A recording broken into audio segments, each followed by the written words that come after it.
naturaleza nos muestra múltiples formas en las que los seres vivos se alimentan unos de otros. En multitud de ocasiones hemos visto cómo el fuerte se come al débil, el grande al pequeño, y así en multitud de formas y entornos. Pero la forma de vida que más se extiende en la naturaleza es la parasitaria. Desde una insignificante bacteria al humano más inteligente, algunos seres buscan en la parasitación su modus vivendi, conseguir lo que necesitan sin esfuerzo y en la mayoría de las veces sin que la víctima sea consciente de que está siendo parasitado.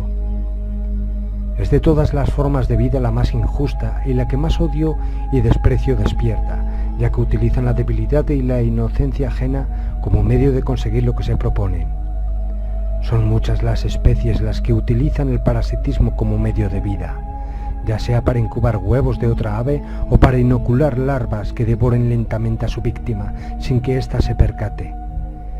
Los humanos no somos menos, y aquello de arrimarse al sol que más calienta ha sido el modo en que muchos han parasitado a aquel que tenía éxito en su entorno.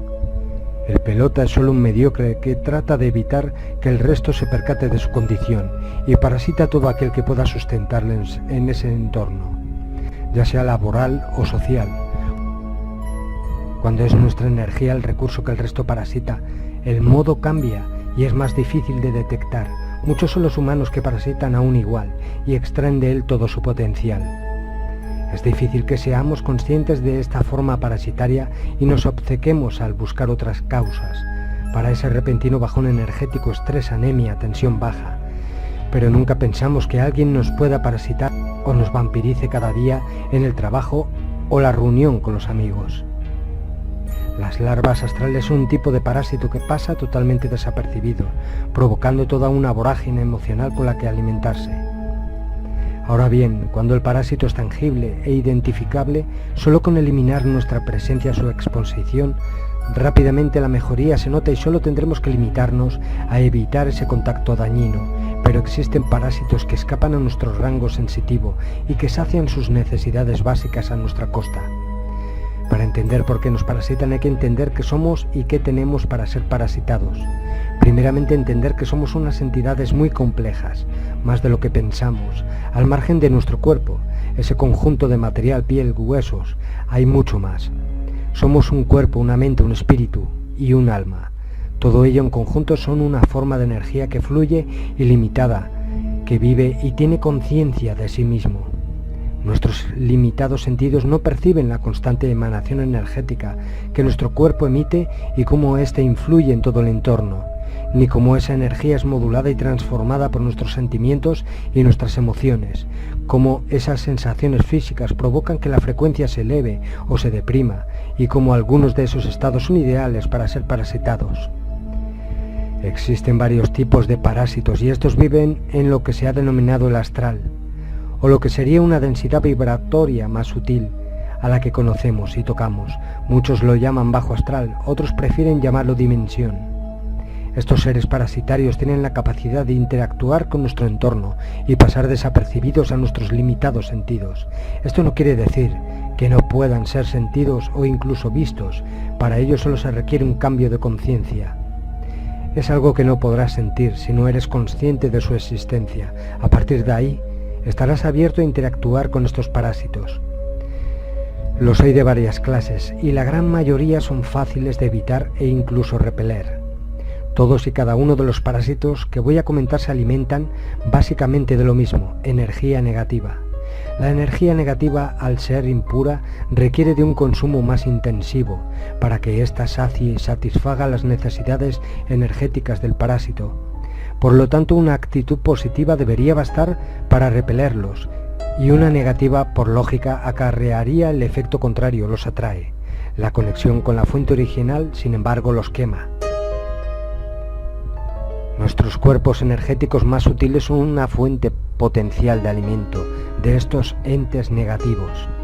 Los del primer tipo y más básicos son los del tipo larvario. Estas larvas se pegarán a tu cuerpo energético y sacarán de él su sustrato. Se alimentan de todas las energías negativas que generamos. Miedo, ira, rabia. Dependiendo del tipo de larva, potenciará más un tipo de sentimiento. Estaremos más irascibles, más melancólicos, más depresivos, más ansiosos, más coléricos o exaltados. Seguramente comenzaremos a frecuentar ambientes donde ese estado anímico concreto se multiplique, los conflictos, la exaltación o la rabia sea más propicia, o al contrario donde la melancolía y la tristeza sea casi palpable. Se han dado casos de parasitados que han comenzado a frecuentar tanatorios o cementerios sin razón aparente, por ejemplo. Como decía, hay parásitos que gustan más de un tipo de energía y lo potencian. En estos casos es el entorno, familia o amigos los que se percatan del cambio de conducta y su querencia a lugares que antes no solía frecuentar la víctima. Cambios de conducta y tendencias a asimilar modas de corte depresivo o melancólico como los góticos y los emos. Es común que no solo seamos parasitados por una única larva y según la cebemos a la vez provoquemos que más se nos peguen y potenciemos así ese estado que tanto les gusta. Deshacerse de ese tipo de parásitos es bastante sencillo, basta con cambiar nuestra actitud y evitar seguir alimentando al parásito, equilibrar nuestra mente y nuestro estado anímico, cambiar de hábitos y de ambientes, conectar con la fuente original, con nuestro interior, sacar nuestra fuerza interior. Es suficiente para liberarse de la mayor parte de ellos. Estos bichos son como sanguijuelas, con la diferencia de que nunca se sacian y no abandonan a su víctima fácilmente. Así que es necesario cambiar nuestra actitud y evitar caer en el drama, no solo para eliminar esa posible contaminación, sino también para repeler y evitar su contagio. Entidades arcónticas tratarán de someternos a través de nuestro miedo. El siguiente tipo son los que algunos chamanes llaman niños. Son seres bajitos que emanan cierta luz o son blanquecinos, pero esto es solo un señuelo, ya que no son seres iluminados ni nada parecido. Estos parásitos buscan al huésped con una baja autoestima. Se instalan en su mente y se dedican a alimentar ese estado, inyectando en nuestro pensamiento ideas que deriven en sentimientos de baja vibración.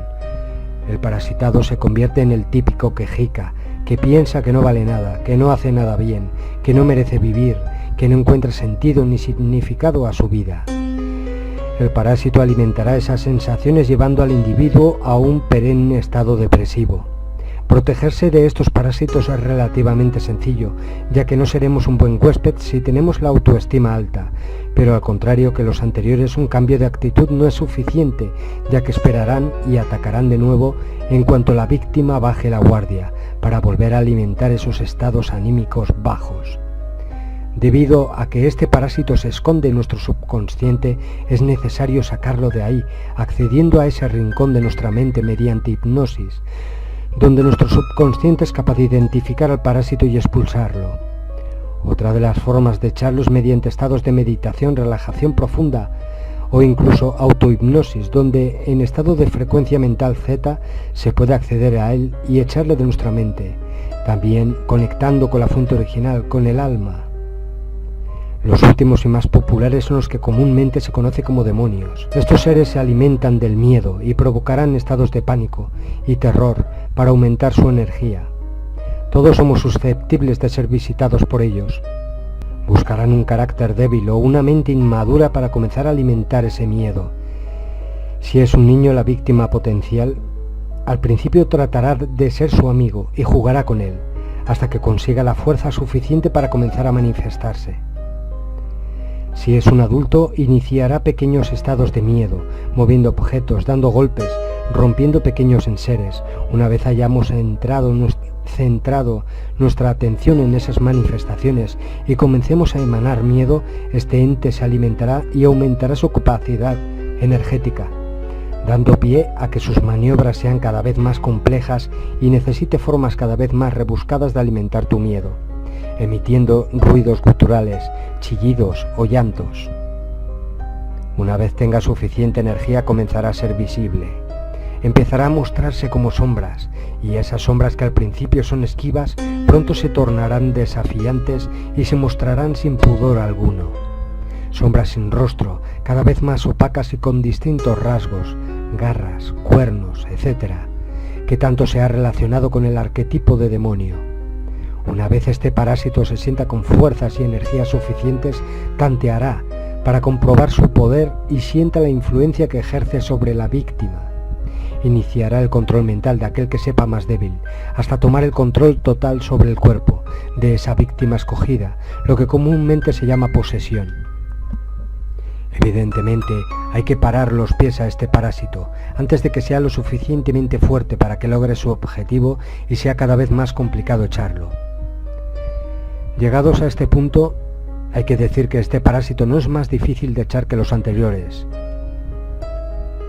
Se trata de tener fe en uno mismo. No me refiero a la religión está al servicio de estos parásitos, de los arcontes. Se diseñaron y se crearon por y para ellos, para no hacernos conscientes de nuestro poder y nuestra capacidad de conexión con la fuente original. Para deshacernos de ello solo debemos dejar claro a esa entidad quiénes somos y el poder que tenemos.